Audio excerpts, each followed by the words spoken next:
Shalom, Bapak Ibu Saudara-saudari yang terkasih. Berjumpa kembali dengan saya, Veronica Yusia Sulistianingsih, di BC Katolik Channel edisi hari Minggu 13 November 2022. Renungan pada kesempatan ini saya beri judul Bertahan. Singkat namun penuh makna. Bacaan Injil hari ini diambil dari Injil Lukas 21 ayat 5 sampai dengan 19 yang berbunyi demikian. Sekali peristiwa, ketika beberapa orang berbicara tentang bait Allah dan mengagumi bangunan yang dihiasi dengan batu-batu yang indah-indah dan dengan berbagai barang persembahan, berkatalah Yesus, akan datang harinya segala yang kamu lihat di situ diruntuhkan, dan tidak akan ada satu batu pun dibiarkan terletak di atas batu yang lain.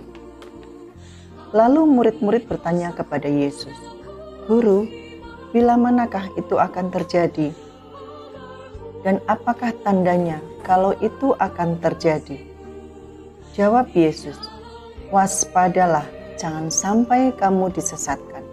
Sebab banyak orang akan datang dengan memakai namaku dan berkata, Akulah dia, atau saatnya sudah dekat. Janganlah kamu mengikuti mereka, dan bila kamu mendengar tentang perang dan pemberontakan, janganlah kamu terkejut, sebab semuanya itu harus terjadi dahulu. Tetapi itu tidak berarti kesudahannya akan datang segera. Kemudian Yesus berkata kepada mereka, bangsa akan bangkit melawan bangsa, dan kerajaan melawan kerajaan. Akan terjadi gempa bumi yang dahsyat, dan di berbagai tempat akan ada penyakit sampar dan kelaparan. Dan akan terjadi juga hal-hal yang mengejutkan dan tanda-tanda yang dahsyat dari langit. Tetapi sebelum semuanya itu, kamu akan ditangkap dan dianiaya. Karena namaku, kamu akan diserahkan ke rumah-rumah ibadat, dimasukkan ke dalam penjara, dan dihadapkan kepada raja-raja dan para penguasa. Hal itu akan menjadi kesempatan bagimu untuk bersaksi. Sebab itu tetap teguhlah di dalam hatimu. Jangan kamu memikirkan lebih dahulu pembelaanmu. Aku sendirilah yang akan memberi kamu kata-kata hikmat, sehingga kamu tidak dapat ditentang atau dibantah lawan-lawan. Kamu akan diserahkan juga oleh orang tuamu, saudara-saudaramu, kaum keluarga dan sahabat-sahabatmu. Dan beberapa orang di antara kamu akan dibunuh. Karena namaku, kamu akan dibenci semua orang. Tetapi tidak sehelai pun dari rambut kepalamu akan hilang. Kalau kamu tetap bertahan, kamu akan memperoleh hidupmu. Demikianlah sabda Tuhan. Bapak, Ibu, Saudara-saudari yang terkasih, bacaan Injil hari ini mengenai nubuat Yesus tentang kehancuran bait Allah dan kota Yerusalem. Memberi pengertian kepada kita semua bahwa tidak ada sesuatu pun yang abadi di dunia ini.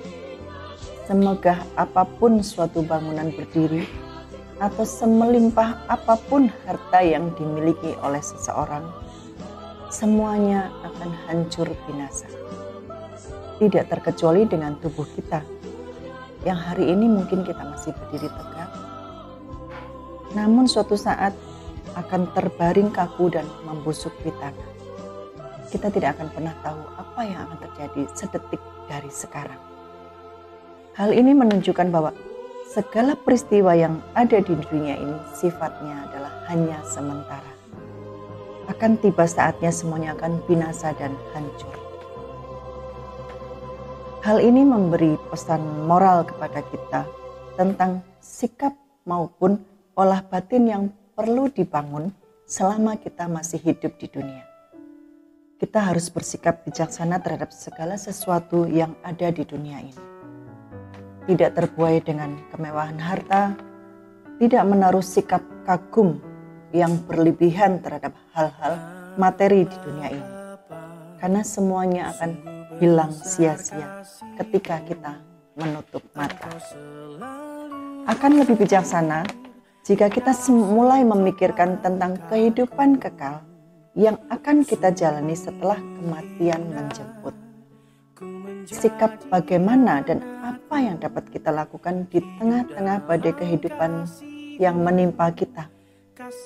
Di ayat yang ke-19 ini sungguh meneguhkan iman saya. Kalau kamu tetap bertahan, kamu akan memperoleh hidup. Bertahan, ini menjadi kata kunci bagi kita untuk tetap bisa survive dalam kehidupan yang keras dan tidak mudah ini. Setiap orang tentu pernah mengalami masa-masa sulit, masa-masa krisis, bahkan putus asa terhadap masalah, pergumulan, ataupun cobaan yang sedang dihadapinya. Tantangan kehidupan yang amat berat seringkali menjerumuskan kita untuk mencari kekuatan-kekuatan dunia. Tidak jarang pula keadaan yang demikian itu mengguncang kepercayaan kita kepada Allah. Lebih buruk lagi jika hal tersebut membawa kita kepada lembah dosa yang semakin dalam. Hal ini pernah saya alami. Krisis keimanan, krisis ekonomi, krisis kepercayaan diri, dan lain-lain. Ini semua menjauhkan diri saya dengan Tuhan. Beban hidup yang berat membuat saya terkadang tidak sabar dan ingin semua serba instan. Mengambil jalan pintas untuk bisa segera menyelesaikan masalah. Belum lagi masalah-masalah keluarga, pekerjaan, dan lain sebagainya yang semakin membuat saya merasa terpuruk sendirian. Ketakutan, kekhawatiran, kecemasan, kebingungan tentang masa depan berkecamuk dalam hati saya. Mau bertahan sampai kapan dengan situasi seperti ini? Nah, dalam situasi yang tidak menentu ini, suatu ketika saya diperhadapkan pada satu permenungan bahwa mengikut Kristus memang tidaklah mudah. Ada salib yang harus dipikul. Salah satunya yaitu hal-hal yang pernah saya alami. Penderitaan, kesusahan, sakit penyakit, ekonomi, dan permasalahan yang masih banyak lagi. Merasa kehilangan harapan akan kasih Allah menjerumuskan saya dalam jurang kekelaman yang semakin dalam. Saya dibutakan dengan segala persoalan hidup yang saya alami. Dan inilah cara iblis untuk menjauhkan saya dari Tuhan. Sampai pada satu titik kesadaran bahwa ternyata Tuhan sungguh hadir dalam kehidupan saya, menemani saya melewati masa-masa sulit. Saya mulai mengingat kembali tentang kebaikan-kebaikan Tuhan yang terjadi dalam kehidupan saya. Saya tidak pernah ditinggalkan, walaupun terkadang saya yang meninggalkan Tuhan. Saya tidak pernah dibiarkannya jatuh tergeletak. Saya tidak pernah dibiarkannya kelaparan. Bahkan saya masih diberi kesempatan oleh Tuhan untuk bisa berbagi berkat. Betapa luar biasanya Tuhan. Dulu saya dibutakan oleh berbagai macam penderitaan dan persoalan hidup. Sehingga saya tidak melihat anugerah yang besar yang telah Tuhan siapkan dalam kehidupan saya. Namun sekarang karena tuntunan Roh Kudus, saya dijelikan mata batin saya untuk dapat melihat kebaikan yang Tuhan berikan dalam hidup saya. Dan saya sungguh terberkati ketika saya sedang berbeban berat. Saya mengingat pujian tentang kebesaran dan anugerah Tuhan yang tercurah di sepanjang kehidupan saya. Bapak, Ibu, Saudara-saudari yang terkasih, rahmat Allah telah menuntun saya kembali ke jalan keselamatan. Penderitaan memang berat, tetapi kasih Allah lebih dahsyat. Dan Allah memberikan rahmat sebagai ganjaran atas kesetiaan itu. Allah sendiri yang memberikan jaminan keselamatan bagi mereka yang setia dan tetap taat. Lebih jauh lagi yaitu kebahagiaan abadi di surga bagi siapa saja yang tetap bertahan.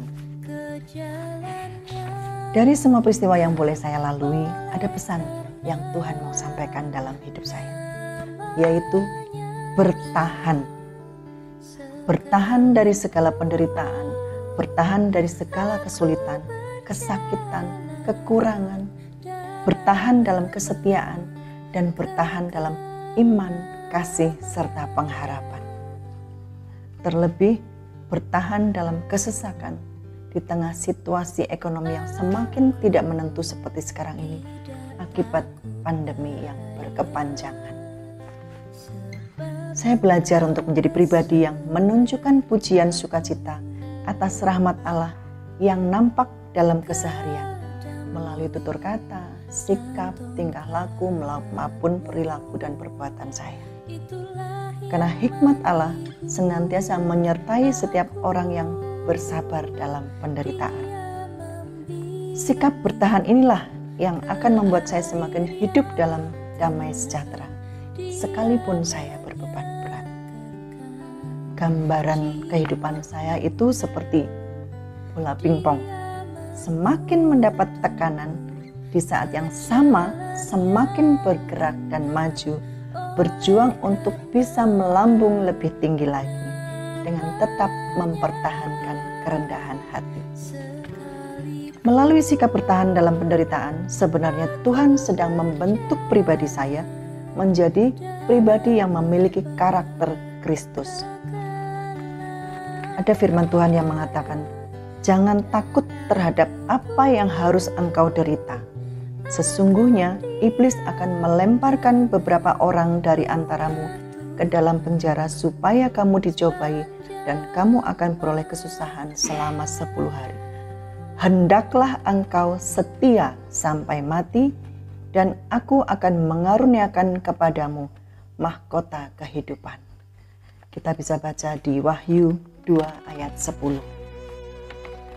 Jika Tuhan berkata demikian, maka tentu Tuhan akan memberikan kekuatan bagi saya untuk bertahan dan untuk menang dalam menghadapi tekanan. Jika saya ingin mengalami kekuatan untuk bertahan, maka menjadi tugas saya sekarang adalah hidup di dalam kesabaran, berdiri teguh dan mampu bertahan. Jika saya sudah tinggal di dalam kesabaran, berdiri teguh dan mampu bertahan, maka saya akan mengalami kemenangan dan kehidupan yang terberkati. Bagaimana dengan Bapak, Ibu, dan saudara-saudari sekalian? Mari, Bapak, Ibu, saudara-saudari yang terkasih, ketika cobaan hidup sudah tidak mampu lagi untuk dihadapi, duduk diam dan berdoalah. Sebab kita mempunyai pengharapan yang kuat akan pertolongannya sesuai janjinya yang bisa kita baca di Yesaya 41 ayat 10. Janganlah takut, sebab aku menyertai engkau. Janganlah bimbang, sebab aku ini Allahmu. Aku akan meneguhkan, bahkan akan menolong engkau. Aku akan memegang engkau dengan tangan kananku yang membawa kemenangan. Amin. Demikian permenungan yang boleh saya bagikan, kiranya menjadi berkat bagi kita semua. Sampai berjumpa kembali pada edisi berikutnya di BC Katolik Channel. Berkah dalam